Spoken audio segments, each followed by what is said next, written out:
Tu vas découvrir 8 leçons stoïciennes simples mais puissantes pour ne plus jamais te laisser emporter par la colère, pour garder ton calme en toutes circonstances et surtout pour vivre avec une paix intérieure que rien ni personne ne pourra t'enlever. Imagine une journée où tout semble basculer.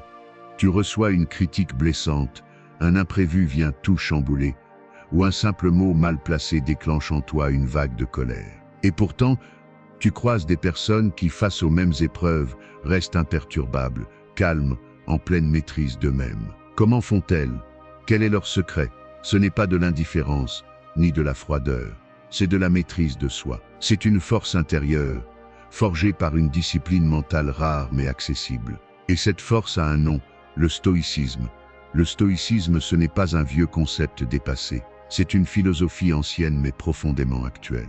Elle nous apprend à garder notre calme dans le chaos, à ne pas réagir sous le coup de l'émotion, à rester alignés avec nos valeurs même quand tout autour de nous semble s'effondrer. C'est une voie vers la liberté intérieure, la paix, la clarté. Et surtout, c'est une manière de reprendre le contrôle total de soi, même quand tout nous pousse à perdre pied. Dans cette vidéo, tu vas découvrir 8 leçons stoïciennes simples mais puissantes pour ne plus jamais te laisser emporter par la colère, pour garder ton calme en toutes circonstances et surtout pour vivre avec une paix intérieure que rien ni personne ne pourra t'enlever. Si tu veux arrêter de subir tes émotions et commencer à les dominer, alors tu es au bon endroit.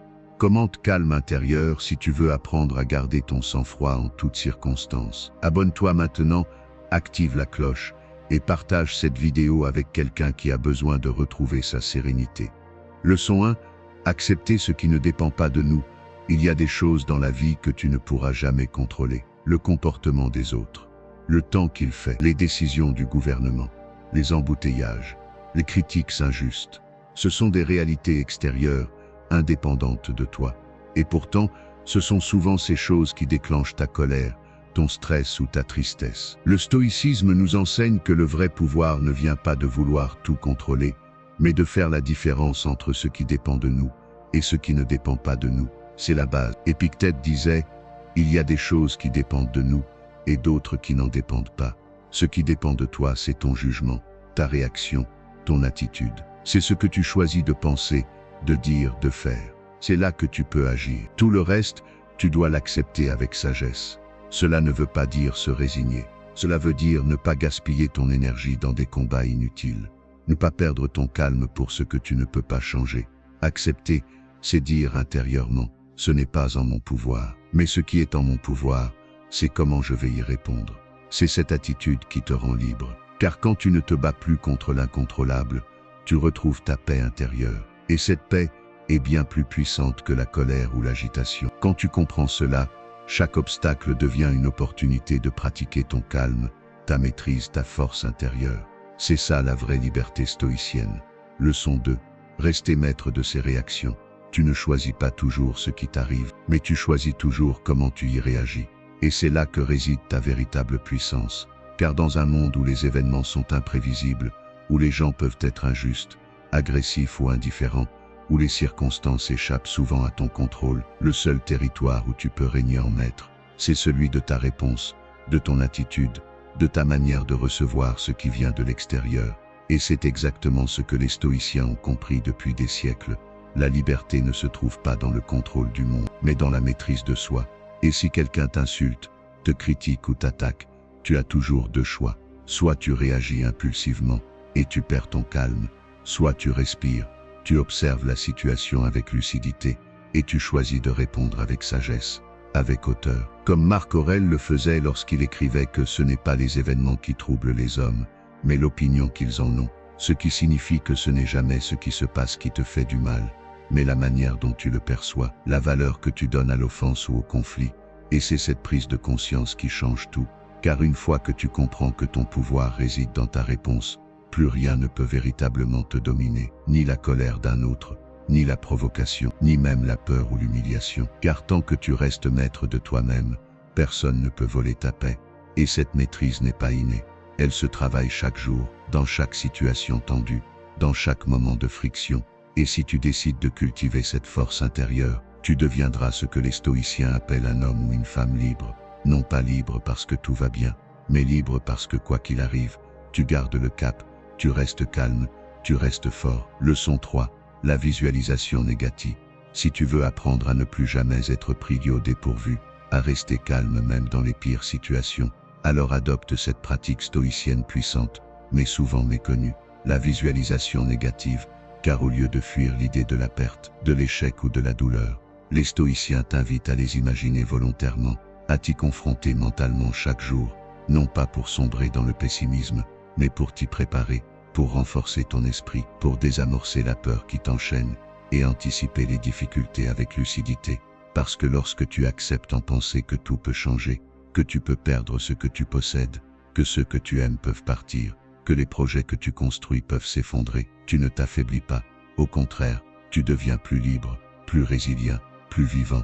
Et cette pratique, appelée préméditation malorum par les stoïciens, était un exercice quotidien pour Marc Aurèle, qui écrivait « Commence chaque journée en te disant « Aujourd'hui, je rencontrerai des gens indiscrets, ingrats, arrogants ». Non pas pour s'enfermer dans un monde négatif, mais pour renforcer son calme intérieur face à ce qui allait inévitablement survenir. Car ce que tu anticipes avec sagesse ne te surprend plus, et ce que tu ne redoutes plus ne te contrôle plus.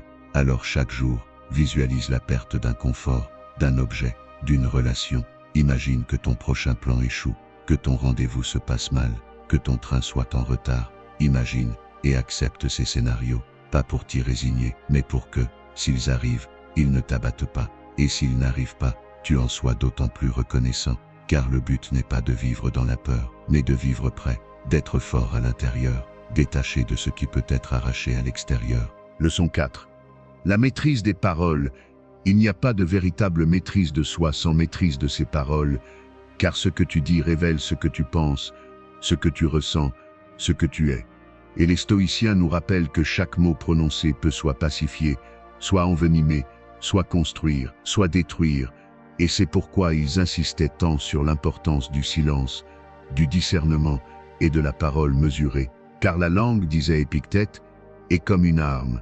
Il faut apprendre à la manier avec prudence, car une parole irréfléchie, une critique lâchée sous le coup de l'émotion, un jugement dur peuvent créer des blessures que tu ne pourras jamais effacer. Et même si tu t'excuses plus tard, le mal aura été fait. Donc si tu veux incarner la sagesse, commence par ralentir avant de parler. Respire, pèse chaque mot. Demande-toi si ce que tu vas dire est nécessaire, bienveillant et utile. Parce que parler juste pour réagir, pour te défendre ou pour blesser, revient à renoncer à ta paix intérieure et à offrir ton pouvoir à la colère ou à l'orgueil. Et Marc Aurèle lui-même écrivait dans ses pensées pour moi-même que le silence vaut mieux qu'un mot inutile. Car parfois, ne rien dire est plus fort que 1000 réponses, et apprendre à se taire au bon moment est une des formes les plus élevées de force intérieure. Donc la prochaine fois que tu sens la tension monter, que tu veux répondre à une attaque ou à une critique, souviens-toi que tu n'as pas besoin de réagir à tout, que garder le silence ou parler avec calme est une victoire sur ton ego, une preuve de maîtrise, parce que celui qui parle sous la colère dit rarement ce qu'il pense, mais presque toujours ce qu'il regrettera. Alors fais de ta parole un outil de paix et de vérité, et non une arme pour gagner des batailles d'orgueil. Car celui qui contrôle ce qu'il dit contrôle aussi ce qu'il devient. Leçon 5. L'indifférence active. Dans la vie, tu ne peux pas tout contrôler. Les gens parleront, critiqueront, jugeront sans te connaître. Des choses injustes arriveront. Et pourtant, tu as toujours le choix. Te laisser atteindre, ou pratiquer ce que les stoïciens s'appelaient l'indifférence active. Ce n'est pas de l'indifférence froide, du mépris ou de la passivité. C'est un acte volontaire, une décision intérieure, celle de ne pas laisser ce qui n'a pas d'importance t'atteindre, car tout ce qui ne dépend pas de toi, les opinions des autres, les événements extérieurs, les résultats imprévus, ne méritent pas que tu y investisses ton énergie émotionnelle. Épictète nous dit, ce qui trouble les hommes, ce ne sont pas les choses mais l'idée qu'ils s'en font. Autrement dit, ce n'est pas l'insulte qui te blesse, mais le fait que tu choisis de la prendre personnellement. Ce n'est pas l'événement qui te dérange, mais le récit que tu construis autour. L'indifférence active consiste à filtrer, à te demander à chaque instant, est-ce que cela dépend de moi? Est-ce que cette chose mérite une réaction? Si la réponse est non, alors tu la laisses passer comme un nuage dans le ciel. Tu restes présent, lucide, concentré sur ce que tu peux faire, changer, améliorer. Et cette posture n'est pas une fuite, c'est un pouvoir, car en choisissant de ne pas réagir inutilement, tu conserves ton énergie, tu protèges ta paix intérieure, tu restes maître de toi-même. L'indifférence stoïcienne, c'est refuser de te disperser dans 1000 combats inutiles, c'est choisir la hauteur et la clarté, là où d'autres s'agitent et s'épuisent. Ce n'est pas que tu ne ressens rien, c'est que tu choisis ce qui mérite ton attention. Et à force de pratiquer cette forme de sagesse active, tu découvriras que bien des choses cessent de te troubler, simplement parce que tu refuses de leur accorder ce pouvoir. Leçon 6. Se détacher du besoin de validation. L'un des pièges les plus profonds qui nous enchaînent mentalement, c'est le besoin d'approbation, ce désir que les autres nous valident, nous comprennent, nous reconnaissent. C'est humain, bien sûr, mais c'est aussi une source constante de souffrance, car tant que tu dépends du regard des autres pour te sentir bien, tu es leur prisonnier, tu fais quelque chose, et tu attends un bravo, tu avances, mais tu regardes sans cesse autour de toi, pour voir si on t'applaudit. Tu vis alors pour plaire, et non pour être. Les stoïciens, eux, t'invitent à revenir à toi, à te libérer de cette dépendance invisible. Épictète te le rappelle, si tu veux progresser, prépare-toi à passer pour un imbécile, parce que suivre ton propre chemin, c'est accepter d'être incompris, c'est être jugé, critiqué, parfois rejeté. Et tu dois l'accepter avec calme, car si ta paix dépend de l'opinion d'autrui, alors elle ne t'appartient plus. Se détacher de la validation extérieure, ce n'est pas devenir insensible ou arrogant, c'est recentrer ta boussole. Ce n'est plus que pense-t-il de moi, mais est-ce conforme à mes valeurs? Ce n'est plus suis-je aimé, mais suis-je fidèle à moi-même? C'est une révolution intérieure, car dès que tu arrêtes de chercher à impressionner, tu commences à t'exprimer. Dès que tu cesses de mendier l'approbation, tu trouves la liberté. Marc Aurèle écrivait « Ce n'est pas la gloire ou la reconnaissance qui donne du poids à une vie, c'est la droiture de l'âme. Ton objectif n'est pas de briller aux yeux des autres, mais d'être en paix avec toi-même, et cela demande du courage. Celui de dire non quand il faut, de faire ce qui est juste, même si ce n'est pas populaire, de marcher seul, s'il le faut, mais droit. Alors tu découvriras une force tranquille, celle de ne plus dépendre de personne pour te sentir entier. Leçon 7. Rester calme face à la colère des autres. La colère des autres peut être une véritable épreuve. Quand quelqu'un s'emporte contre toi, te critique sans raison, ou t'attaque de manière injuste, c'est difficile de ne pas réagir. Notre première impulsion est souvent de répondre à la colère par la colère, de se défendre ou de se justifier. Mais comme le disent les stoïciens, cela ne fait qu'ajouter de l'huile sur le feu. Ce qui commence comme une simple dispute peut rapidement se transformer en un combat émotionnel. Et ce n'est pas là la voie de la sagesse. Ce que nous pouvons apprendre des stoïciens, c'est que nous avons le pouvoir de choisir notre réaction face à la colère des autres. Selon Épictète, ce n'est pas ce qui t'arrive, mais comment tu y réagis qui compte. En d'autres termes, les autres peuvent bien être en colère, mais ce n'est pas à toi de la porter. Leur colère est leur responsabilité, pas la tienne. Et tout dépend de la manière dont tu choisis de répondre. Le stoïcisme t'enseigne que tu n'as pas à prendre les choses personnellement. Lorsque quelqu'un est en colère, il projette souvent ses frustrations sur toi, mais cela ne te définit pas. La colère de l'autre est le reflet de ses propres émotions, et non de ta valeur. En ne répondant pas à la colère par la colère, tu conserves ta paix intérieure, et tu évites de t'embourber dans un cycle destructeur. La maîtrise de soi, c'est apprendre à observer la colère des autres avec détachement. Tu peux écouter ce qu'on te dit, mais tu choisis de ne pas te laisser emporter par les émotions négatives qui en découlent. Cela ne signifie pas que tu dois accepter l'injustice ou être passif, mais plutôt que tu choisis d'agir avec calme et discernement. Comme le disait Sénèque, la colère est un court moment de folie. Rappelle-toi que tu es maître de tes réactions, même face aux tempêtes émotionnelles des autres. Dans ces moments de tension, prends une pause, respire profondément. Laisse la colère de l'autre dévaler comme une vague sans la suivre. En restant calme, tu fais preuve d'une force qui est bien plus puissante que toute colère. Tu gardes ton contrôle et préserves ta sérénité. Et à la fin, c'est toi qui gagneras, car tu n'as pas laissé les émotions d'une autre personne venir détruire la tienne. Leçon 8. La pratique de l'autodiscipline. L'autodiscipline est l'une des clés fondamentales du stoïcisme, car elle représente notre capacité à rester ferme dans nos principes et à agir avec constance, même lorsque nous sommes confrontés à des distractions ou des tentations. Selon Sénèque, la vie est longue si tu sais l'utiliser. Cela signifie que nous avons le pouvoir de choisir comment nous utilisons notre temps et nos énergies. Mais pour ce faire, il faut une grande discipline intérieure. L'autodiscipline, c'est d'abord savoir ce qui est important pour toi et choisir d'agir en fonction de ses priorités, même quand la tentation de céder à des plaisirs immédiats se fait sentir. Un des principes fondamentaux du stoïcisme est la maîtrise de soi. Épictète nous enseigne que nous devons diriger notre vie selon la raison plutôt que d'être guidés par nos désirs impulsifs. Cela signifie qu'il faut constamment évaluer nos actions et nos choix. Par exemple, si tu as un objectif important à atteindre, l'autodiscipline te permettra de ne pas te laisser distraire par les activités sans importance qui viennent parasiter ta concentration. Tu apprends à dire non aux plaisirs éphémères pour mieux te concentrer sur tes aspirations à long terme.